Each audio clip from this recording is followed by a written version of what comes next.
Assalamualaikum warahmatullahi wabarakatuh. Nama saya Evira Azizah, Prodi Pendidikan Agama Islam STAI Yogyakarta dengan NIM 2101447. Saya di sini akan mempresentasikan hasil dari pekerjaan atau pembuatan makalah, yaitu tentang pendidikan multikultural. Selanjutnya langsung saja pembahasan.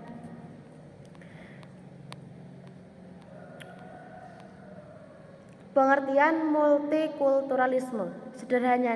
Sederhananya, multikultural dapat dipahami sebagai pengakuan bahwa suatu negara atau masyarakat itu beragam dan multi nilai, atau bisa juga diartikan sebagai kepercayaan atau iman pada kewajaran dan penerimaan terhadap keragaman.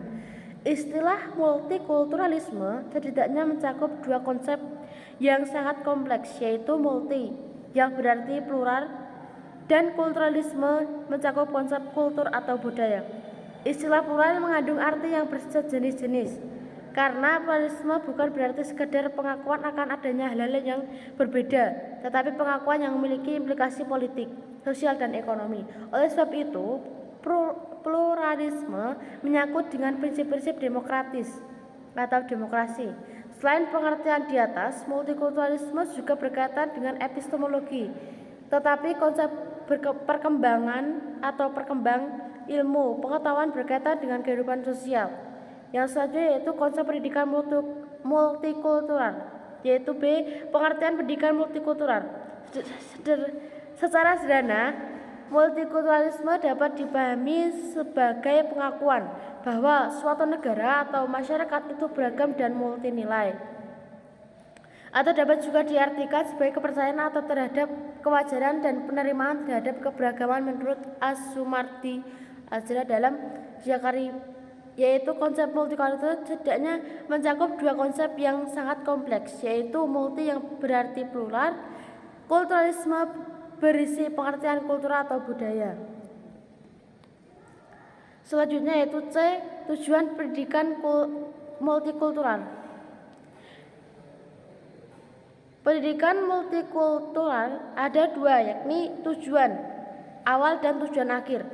Tujuan awal merupakan tujuan sementara, karena tujuan ini hanya berperan sebagai perantara untuk mencapai tujuan akhir dengan baik. Pada dasarnya, titik tolak pendidikan multikultural adalah berkembangnya wacana pendidikan,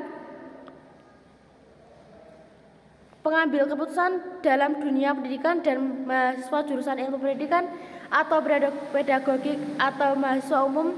Harapannya jika mereka mempunyai wacana pendidikan multikultural yang baik, maka ke depan mereka tidak hanya mampu menjadi transformator pendidikan multikultural yang mampu menanamkan nilai-nilai pluralisme, humanisme, dan demokrasi secara langsung di sekolah kepada anak didiknya.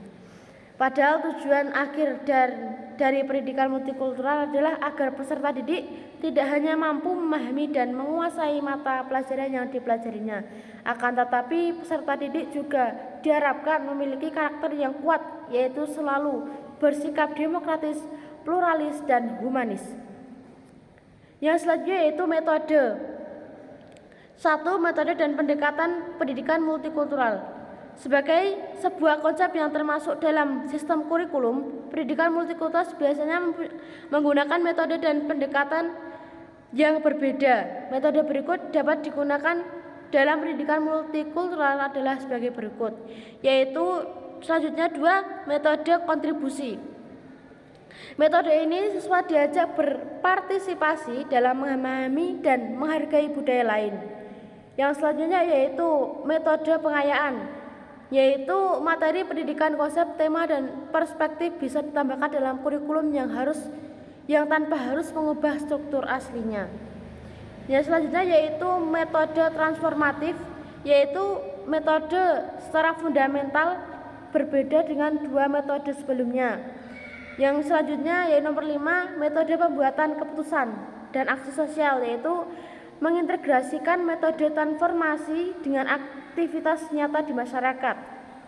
Yang selanjutnya yaitu D, pendekatan-pendekatan yang mungkin bisa dilakukan di dalam pendidikan kultural adalah sebagai berikut, yaitu pendekatan historis. Pendekatan ini mengandalkan bahwa materi yang diajarkan kepada pembelajar dengan menengok ke belakang atau menengok kembali ke belakang. Yang kedua yaitu pendekatan sosiologis. Pendekatan ini mengandalkan terjadinya proses kontekstualisasi atas apa yang pernah terjadi di masa sebelumnya atau datangnya di masa lampau. Yang selanjutnya yaitu nomor 3, pendekatan kultural, yaitu menitik beratkan kepada otentisitas dan tradisi yang berkembang. Dengan pendekatan ini, pembelajar bisa melihat mana tradisi otentik dan mana yang tidak. Yang selanjutnya yaitu pendekatan psikologis.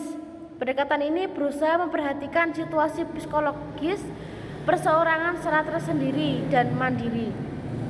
Yang selanjutnya yaitu pendekatan estetik.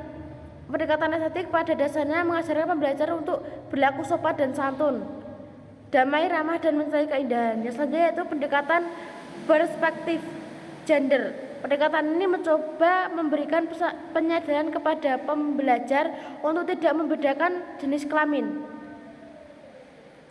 Yang E yaitu kelebihan atau kekurangan serta solusinya, yaitu 1. Kelebihan pendidikan multikultural. A. Mengintegrasikan berbagai budaya dan kelompok untuk mengilustrasikan konsep mendasar. B. Membawa siswa untuk memahami implikasi budaya ke dalam sebuah mata pelajaran. C. Menyesuaikan metode pengajaran. D. Mengidentifikasi karakteristik siswa. E. Melatih kelompok untuk berpartisipasi dalam berbagai kegiatan. Yang selanjutnya yaitu 2. Kekurangan pendidikan multikultural dan solusinya, yaitu A. Perbedaan pemaknaan terhadap pendidikan multikultural. B. Munculnya gejala diskontinuitas. Yang C. Rendahnya komitmen berbagai pihak. Yang D. Kebijakan-kebijakan yang suka akan keseragaman. Yang selanjutnya yaitu penutup. Kesimpulan, pendidikan multikultural adalah suatu pendekatan progresif untuk melakukan transformasi pendidikan yang secara menyeluruh membongkar kekurangan, kegagalan, dan praktik-praktik diskriminatif dalam proses pendidikan. Pendidikan multikultural didasarkan pada gagasan keadilan sosial dan etnik, ras, dan lainnya. Pendidikan manusia semuanya adalah sama, yang membedakan adalah ketakwaan mereka kepada Allah. Pendidikan multikultural mencerminkan bagaimana tingginya penghargaan Islam terhadap ilmu pengetahuan dan tidak ada perbedaan di antara manusia yang dalam bidang ilmu. Sekian presentasi dari saya. Ada kurang dan lebihnya mohon maaf. Assalamualaikum warahmatullahi wabarakatuh.